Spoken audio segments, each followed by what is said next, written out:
Hello, Professor Conn and fellow classmates. My name is Angel Williams, and this video is for Group Assignment 2 in the United States Government and Texas Government course at Houston Christian University, led by Professor Conn. Do I believe there is a presence of God in today's government? I must not only believe that God is in today's government, but I must also trust it. I choose to believe and trust these things are orchestrated by God, whether I like it and agree with it or not. In life, a multiplicity of questions arise due to lack of knowledge, lack of understanding, out of fear and anxiety or curiosity. There are things that happen that I may not agree with, that looks the opposite of what God promised, or simply looks chaotic.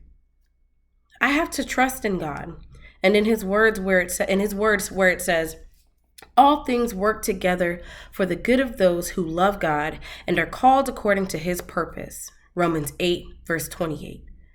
That means whether I am comfortable or uncomfortable, happy or sad, that because I love God and because he has called me by my name for his purpose, that all things will work together for me.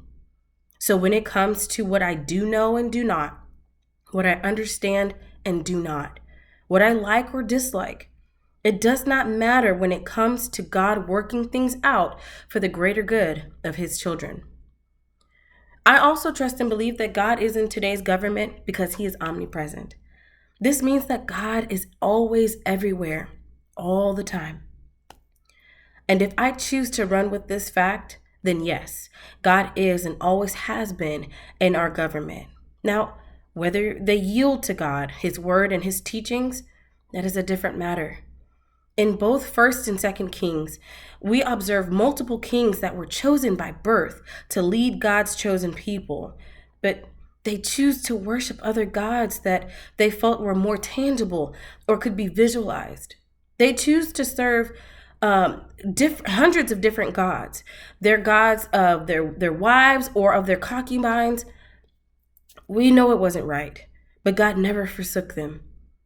He is always available for his children to return. So if we do not believe that God is not in today's government, we must pray over all those in office and in every level of government that if they do not know God, that they will, and that they will be obedient to his will and his way.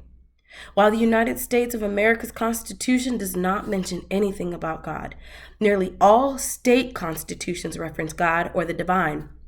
God also appears in the Declaration of Independence, the Pledge of Allegiance, and on U.S. currency. So as for the United States of America, I believe that God remains where he was asked to be. Thank you.